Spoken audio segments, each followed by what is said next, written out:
ભરૂચ જિલ્લામાં આજે જિલ્લા કોંગ્રેસ સમિતિ દ્વારા ભાજપ સરકાર સામે ઉગ્ર વિરોધ પ્રદર્શન યોજાયું હતું। સત્યની જીત નામે યોજાયેલી પદયાત્રા દ્વારા કેન્દ્ર સરકાર અને તપાસ એજન્સીઓના દુરુપયોગ સામે અવાજ ઉઠાવવામાં આવ્યો હતો।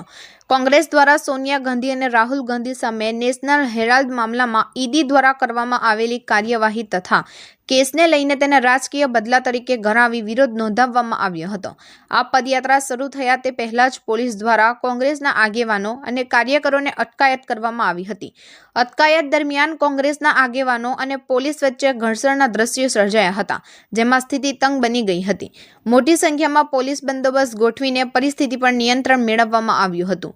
કોંગ્રેસના નેતાઓએ આક્ષેપ કર્યો હતો કે ભાજપ સરકાર કેન્દ્રીય એજન્સીઓનો ઉપયોગ કરીને વિરોધ પક્ષના નેતાઓને દબાવવાનો પ્રયાસ કરી રહી છે। સત્યને દબાવી શકાય નહીં અને સત્યની અંતે જીત થશે તેવો સંદેશ આપતા કોંગ્રેસ દ્વારા આ પદયાત્રાનું આયોજન કરાયું હતું।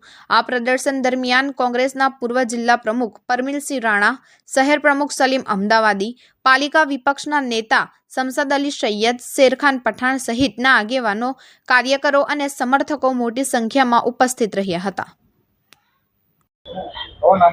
आज रोज भरूच जिला कांग्रेस द्वारा पदयात्राનું આયોજન કરવામાં આવેલું, જેમાં ભારતીય જનતા પાર્ટીના તાનાશાહ સરકાર દ્વારા જે ગાંધી પરિવાર પર ખોટા કેસો કરવામાં આવેલા એના વિરોધમાં જે હાઈકોર્ટે એ કેસમાં બરી કરેલા છે અને કેસને અમે આવકારીએ છીએ।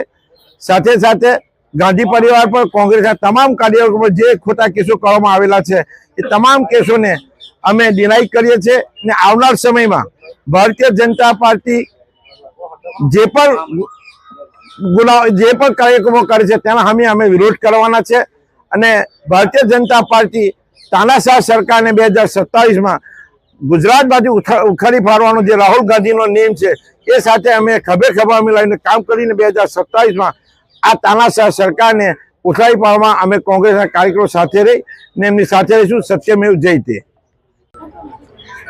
સમગ્ર દેશના લોકોએ જોયું હશે કે તાનાશાહી સરકારની સામે ન્યાય પ્રક્રિયાની જીત થઈ છે, ત્યારે જે રીતે ભારતીય જનતા પાર્ટી દ્વારા કોંગ્રેસના રાષ્ટ્રીય આગેવાન અમારા રાહુલજી અને સોનિયા ગાંધી ઉપર જે રીતે ઈડીનો ખોટો કેસ દાખલ કરી અને એમને હેરાન પરેશાન કરવાનું જે કાર્ય કરેલું હતું, ત્યારે ન્યાયિક પ્રક્રિયાએ આજે ચુકાદો પણ આપેલો છે। ત્યારે સમગ્ર દેશના લોકો અને કોંગ્રેસનો એક એક સૈનિક આજે જોઈ રહેલો છે। જે રીતે ભારતીય જનતા પાર્ટી કોંગ્રેસનો આગેવાન કંઈક કરતો હોય ત્યારે એને કઈ રીતે પોલીસથી દબાવી દેવો, સીબીઆઈથી દબાવી દેવો, સીઆઈડીથી દબાવી દેવો, ઈડીથી દબાવી દેવો, ત્યારે આ સંપૂર્ણ પ્રક્રિયાને ન્યાયપાલિકાની અંદર જ્યારે કોંગ્રેસનો વિજય થયો છે, સત્યનો વિજય થયો છે, ત્યારે એના ભાગરૂપે આજે ભરૂચ જિલ્લા કોંગ્રેસ સમિતિ દ્વારા પણ એક બાબા સાહેબ આંબેડકરની પ્રતિમાને ફુલહાર વિધિ કરીને એક પદયાત્રાનું આયોજન કરેલું હતું। એક સત્યનો સંદેશો આપવા માટે જ્યારે કોંગ્રેસનો કાર્યકર્તા જઈ રહેલો હતો, ત્યારે સ્થાનિક આગેવાનોના કહેવાથી અને ભારતીય જનતા પાર્ટીના ઇશારે ભરૂચની પોલીસ દ્વારા કોંગ્રેસના કાર્યકર્તાઓને ડિટેન કરવામાં આવ્યા, એને સત્યની લડાઈમાં જતા રોકવામાં આવ્યા। ત્યારે આ ને પણ અમે શબ્દ શબ્દોમાં વખોડીએ છીએ અને આવનાર દિવસની અંદર સત્યની લડાઈમાં હંમેશા માટે કોંગ્રેસ આગળ રહેશે।